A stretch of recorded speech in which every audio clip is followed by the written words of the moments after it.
Bismillahirrahmanirrahim. Assalamualaikum warahmatullahi wabarakatuh. Terima kasih Bapak Ibu untuk waktunya hari ini, sudah meluangkan waktu untuk mengikuti kegiatan diseminasi saya hari ini ya. Sebelumnya kita akan mendengarkan lagu dulu, jingle 7 jurus BK. Nah Bapak Ibu nanti untuk gerakannya ini sudah ada teksnya. Untuk gerakannya Bapak Ibu boleh melihat saya ya. Oke, sebelum Bapak Ibu boleh berdiri di tempat masing-masing, boleh silakan berdiri, cari tempat yang nyaman, boleh silakan. Di lingkungan sehat bersama guru yang hebat, penuh cinta dan bersahabat, mendidik dengan tulus, gunakan 7 jurus. Kenali potensi, kelola emosi, tumbuhkan resiliensi, jaga konsistensi dan jalin koneksi, membangun kolaborasi dan menata situasi. Sekolah aman dan nyaman dan juga menggembirakan,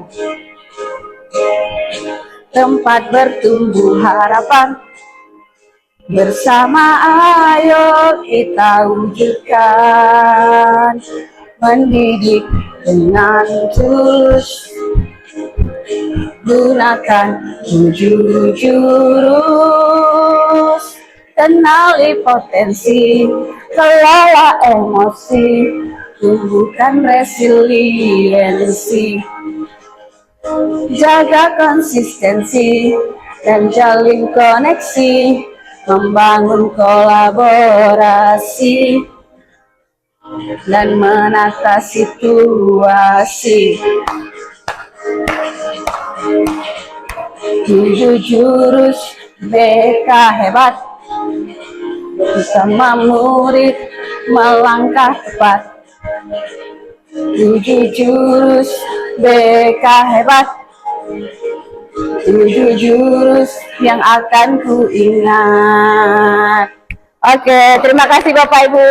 Hari ini kita akan berbagi tentang 7 jurus BK, jurus yang menjadi landasan layanan bimbingan dan konseling yang lebih berdampak. Nah, sebelumnya saya mau meminta Bapak Ibu untuk membayangkan, adakah selama 1 minggu terakhir ini Bapak Ibu ada momen di mana Bapak Ibu merasa berhasil mendampingi siswa dengan pendekatan BK yang menyenangkan dan bermanfaat? Ada nggak? Bapak Ibu merasa berhasil mendampingi siswa dengan pendekatan BK yang menyenangkan dan bermanfaat? Boleh Bapak Ibu silakan menjawab. Silakan Bu Rehan.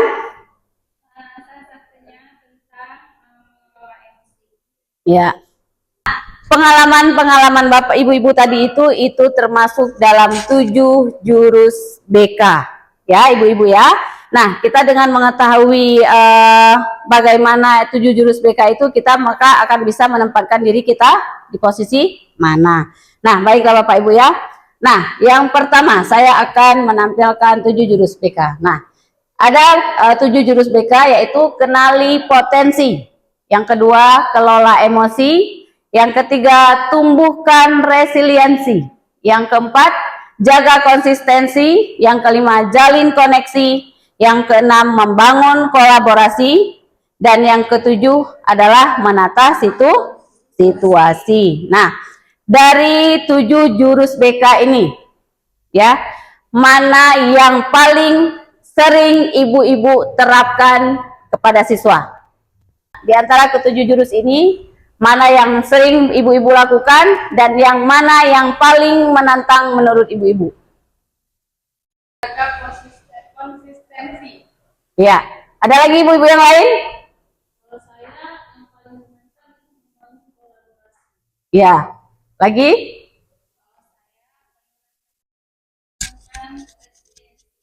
Nah, ya. Ya, berarti ya setiap kita pernah menerapkan 7 jurus itu ya. Cuman mungkin ibu-ibu karena bukan jurusan BK, jadi ibu-ibu kurang tahu bahwa itu termasuk dalam 7 jurus BK. Nah, ya, setiap jurus itu punya tantangan masing-masing dan punya kekuatan masing-masing, ya, Bapak Ibu ya. Nah, sekarang kita akan lakukan sedikit diskusi kecil. Nah, menurut ibu-ibu, jurus mana yang paling sesuai untuk kita terapkan di sekolah kita di semester ini? Yang paling sesuai yang bisa kita terapkan di antara ketujuh jurus ini, yang mana yang paling sesuai menurut ibu-ibu? Yang ya, menurut Bu Dar ya, kenali potensi itu paling bisa kita terapkan.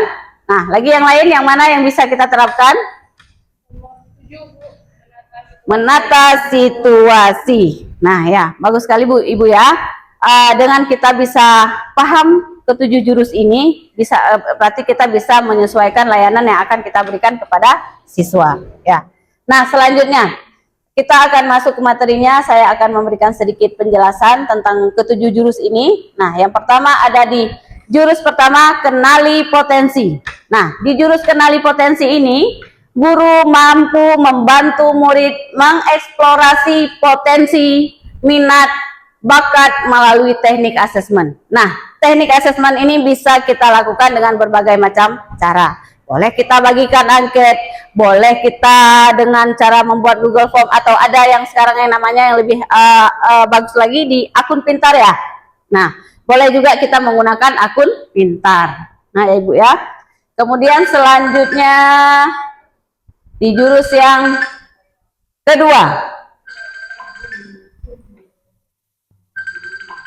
kelola emosi. Nah, guru membantu dan mengajarkan siswa cara mengenali, menerima, dan mengatur emosi mereka, sehingga siswa bisa merespon stres atau konflik secara baik. Nah, kita harus mampu mengajarkan siswa untuk mengenali atau mengatur emosi, sehingga konflik yang mereka alami itu mereka bisa mengelolanya. Nah ya, kemudian yang ketiga, jurus ketiga, tumbuhkan resiliensi. Bapak Ibu perlu ingat, anak yang hebat bukan anak yang tidak pernah mengalami kegagalan, melainkan anak yang mampu bangkit setelah dia mengalami kegagalan. Ya, Bapak Ibu ya, perlu diingat. Jangan ketika anak yang sudah sukses itu berarti anak yang sangat hebat, dia tidak pernah gagal, itu anak yang hebat. Tidak ya Bu ya, tidak semestinya begitu. Nah kemudian selanjutnya, guru mampu membantu siswa dalam membentuk pola pikir bertumbuh, atau bisa sekarang disebut dengan grow mindset ya, dan daya lenting siswa ya untuk bangkit. Apa itu daya lenting? Daya lenting itu adalah kemampuan siswa untuk bangkit setelah dia mengalami kegagalan. Ya.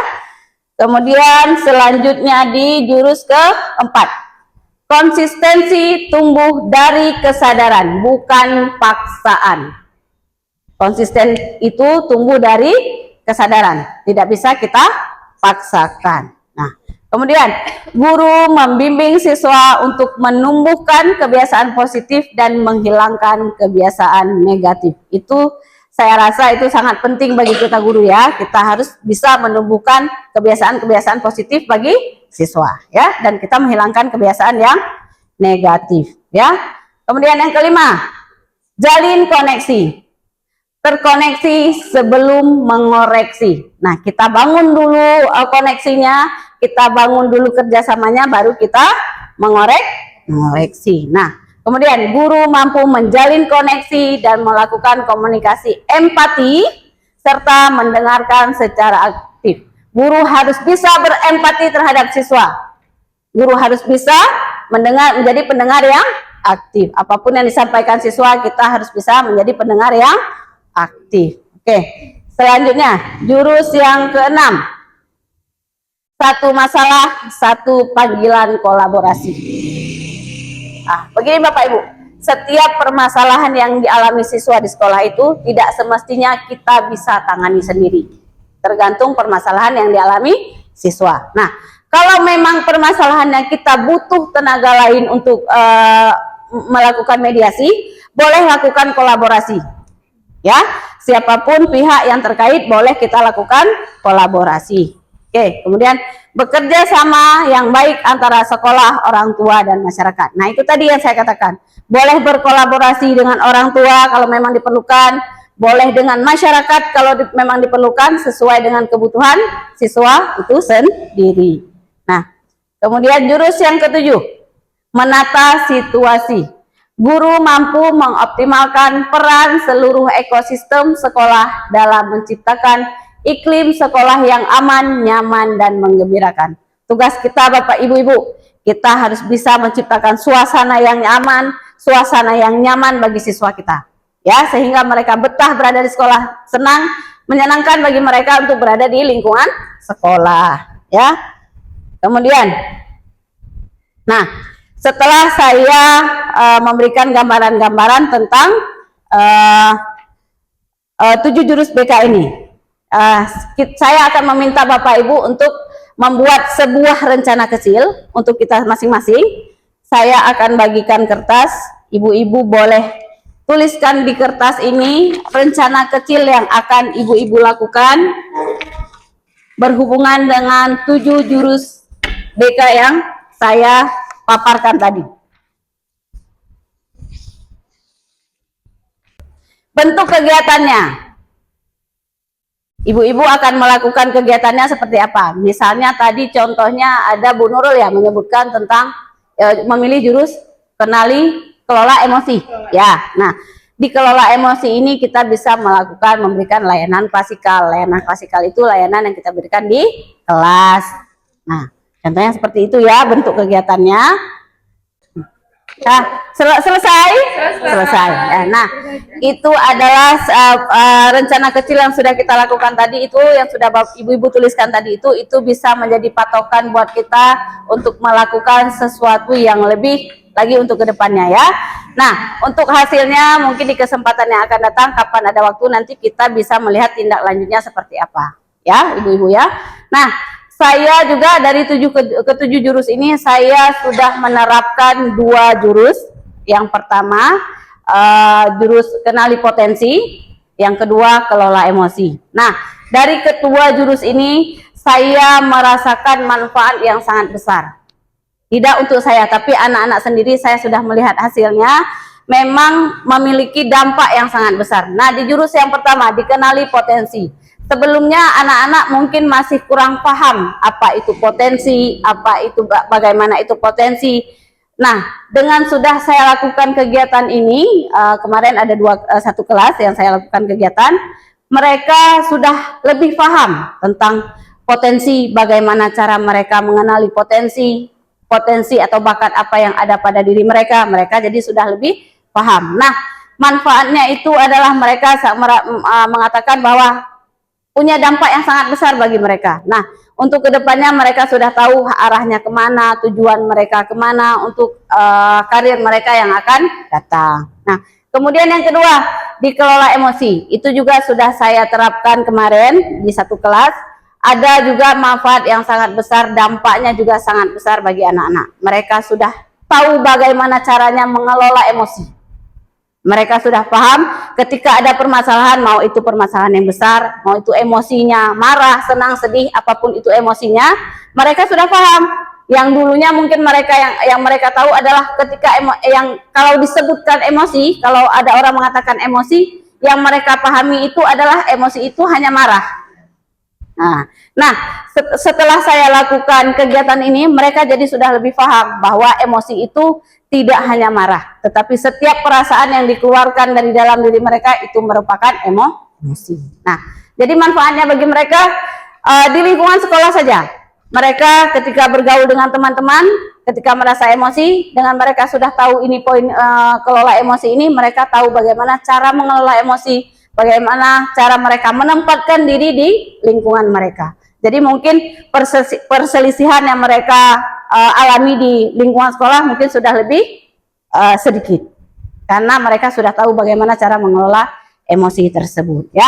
Mungkin 2 jurus itu yang sudah saya terapkan. Insya Allah mungkin kedepannya kita akan lebih fokus lagi ke semua jurus sehingga kita bisa menciptakan lingkungan aman dan nyaman bagi siswa kita di sekolah ya, termasuk dengan semua warga sekolah, mau itu di tendik, mau itu di guru ataupun siswa ataupun penjaga sekolah, kita semua harus bisa menciptakan lingkungan yang aman dan nyaman ya. Mungkin sekian saja diseminasi saya hari ini, penjelasannya hari ini. Saya ucapkan terima kasih banyak ibu-ibu sudah meluangkan waktu. Terima kasih, semoga yang kita pelajari hari ini itu bisa bermanfaat buat kita, bermanfaat buat anak-anak kita, apalagi buat sekolah kita ya. Kita harus sebagai guru harus bisa menciptakan lingkungan yang aman, nyaman dan menyenangkan bagi siswa kita, sehingga anak-anak kita nanti ke depannya lulus dengan prestasi yang segudang ya. Oke, baik, terima kasih sekali lagi ibu-ibu. Dengan begitu saya akhiri. Assalamualaikum warahmatullahi wabarakatuh. Waalaikumsalam